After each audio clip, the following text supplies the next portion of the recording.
Kailan po nangyari ito? Bali, October 11 po. Ano tong driver, hindi tumitingin? Atras lang siya ng atras, hindi niya nakita na nandun kayo, naglalakad? Bali po nung natrasan na po niya ako, hindi niya po talaga daw po ako nakita. Nung bumaba po siya, humingi po siya sa akin talaga ng sorry. Nung time na yun, sir, umiiyak ako kasi kung mapatay niya ako nung time na yun, paano yung anak kong may sakit sa puso? So anong ginawa niya po? Nung pagbaba niya, hingi ng sorry, Wala na po, hindi naman niya po ako kaagad inoperan ng kahit ano. hindi ka niya dinala sa ospital Hindi po para kaagad po, sir. ipacheck man lang? Hindi po, sir. Nung pinicturan ko na po yung kanyang plate number, nakita po niya ako. Doon nga po ako nagtataka, sir, kasi nung napicturan ko po yung plate number, nakita po niya ako. Tapos ang sabi niya, bumaba po siya po doon sa sasakyan. Sinabi niya po sa akin, sir, na bakit mo pinicturan yung plate number? At bakit hindi? Sana yun ang sagot mo sa sabi kanya. ko, just in case na may mangyari sa akin masama, alam ng pamilya ko kung sino yung hahabulin. Tama. Tapos po noon, hindi pa rin niya po ako inopera. Nang nag-offer po sa akin, yung kasakay niya po na pulisuman, hindi ko na po nakuha yung pangalan. Tapos noong time na yun, sir, nagtatrabaho pa po ako sa Tamaraw Training Center.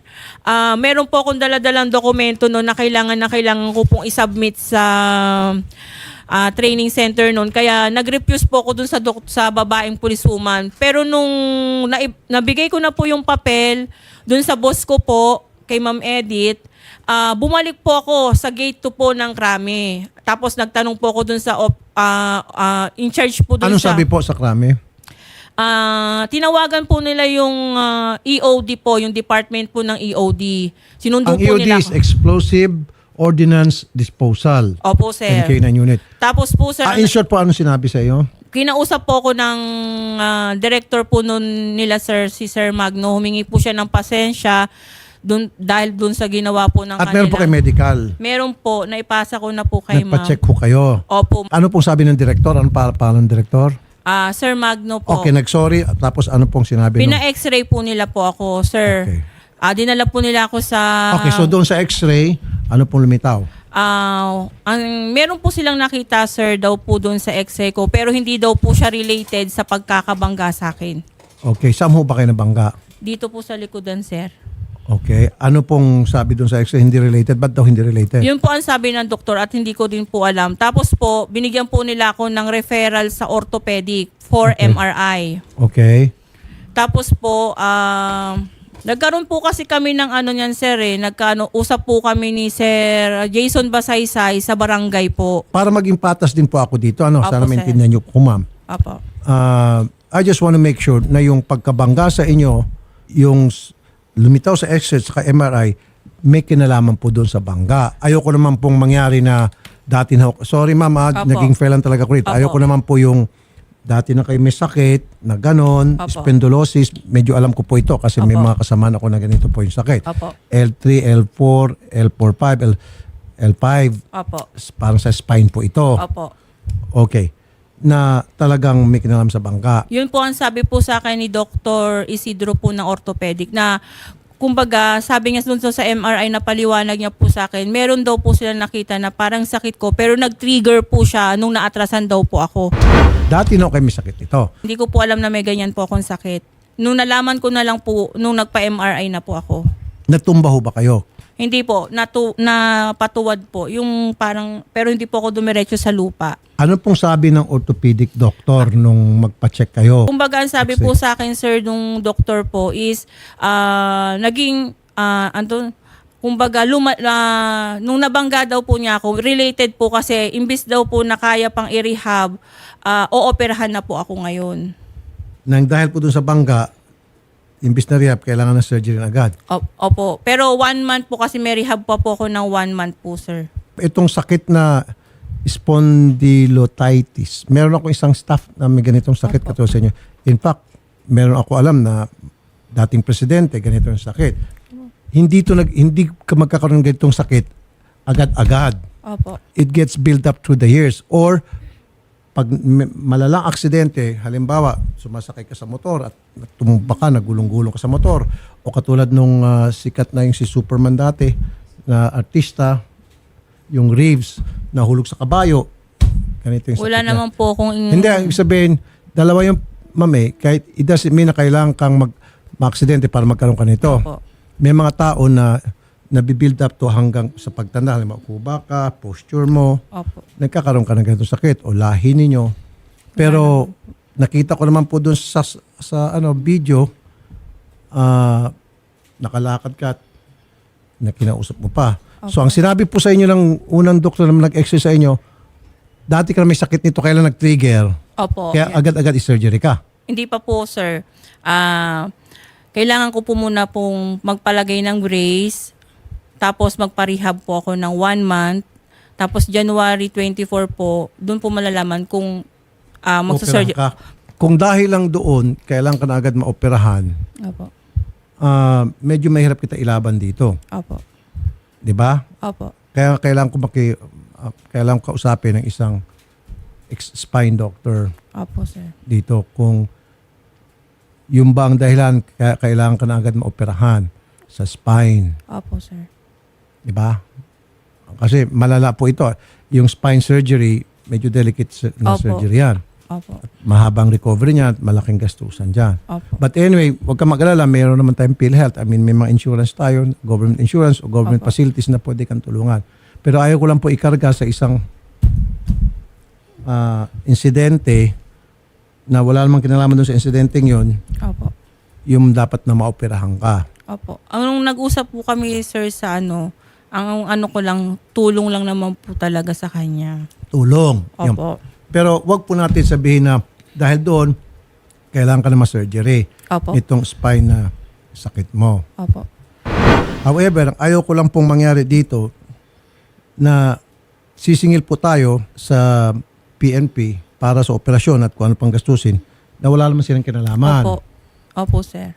Nagkataon na nasagi po kayo, Opo. sinabi ng isang doktor mo na isa-surgery ka na, wag naman. Opo. Kasi baka sabihin, nang mumudus tayo, pati ako madamay. Opo, sir. Nag-gets niyo po, ma'am. Opo.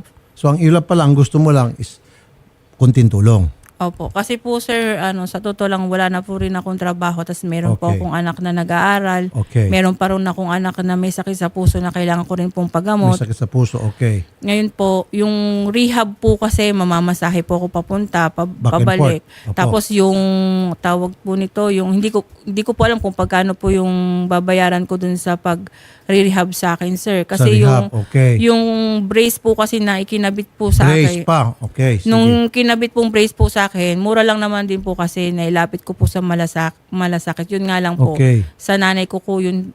Magandang hapon po, Dr. Mark. Hello, Senator. Hello po. Magandang hapon po. Meron siyang sakit na diagnose na spondylolisthesis. L3, L4, L4, L5, L5, tapos S1. Natasan po siya at ng ban ng PNP at numatasan siya, pumunta siya doon sa driver, humingi sa kanya ng sorry at ngayon sabi sa kanya daw ng nakausap niyang doktor, kailangan na siya maoperahan dahil doon sa spine.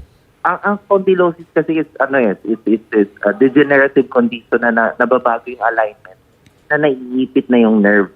So nagkakaroon ng back pain.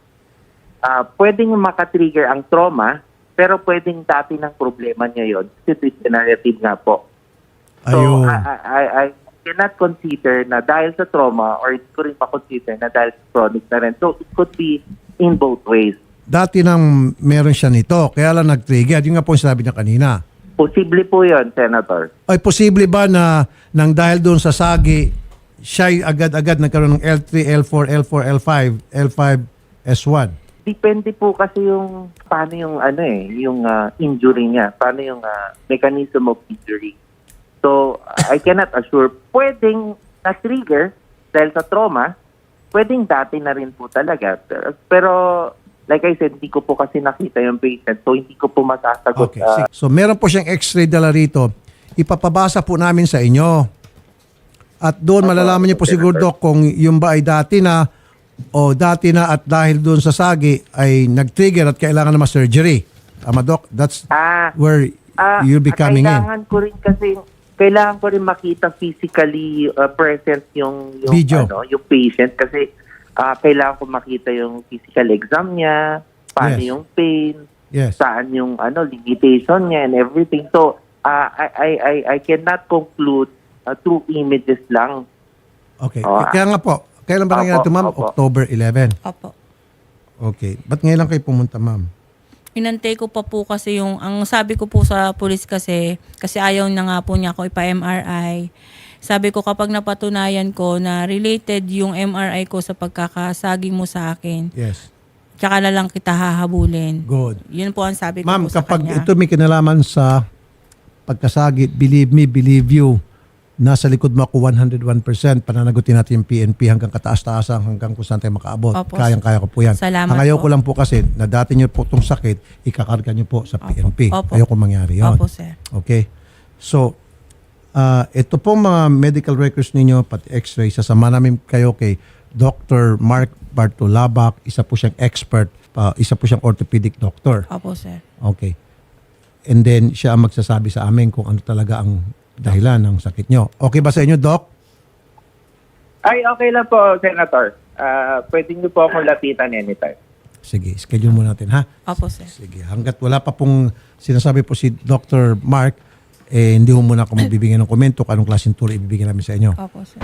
Colonel, magandang hapon. Magandang hapon po sa ating buting senator. Standby lang po muna kayo, Colonel. Siguro in the next few days, kukontakin namin kayo, pero kakausap muna kami ng isang orthopedic expert bago po kami magde-decide kung anong klaseng tuloy ibibigay namin sa kanila dito po sa complainant. Salamat po, Colonel. Salamat po sir, mabuhay po kayo.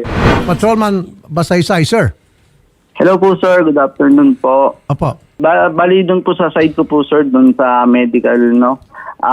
Sabi po kasi doon sa may x-ray na tinest niya sa labas po is pinabasa po na doon sa may PNPGH po, at ang sabi po kasi ng doktor doon sir is clear naman daw po yung yung x-ray niya. Pababasa po namin sa isang orthopedic expert Apo. sa East Avenue. Siya po ang makapagsasabi kung ano ba talaga ang sitwasyon. Kung ito ba ay Apo, dahil sa pagkabangga mo, pagka-atras mo sa kanya, o dati ng sakit to at nag-trigger lang. Depende po sa sabihin ng orthopedic expert, doon po kami magbabase kung anong klaseng tulong ibibigay namin sa kanya, at syempre kayo pong mananagot kung meron man. Okay? Tingnan sa pamasahe. Apo. Back and forth. Thank you, ma'am. Thank you. Salamat po. Magandang hapon.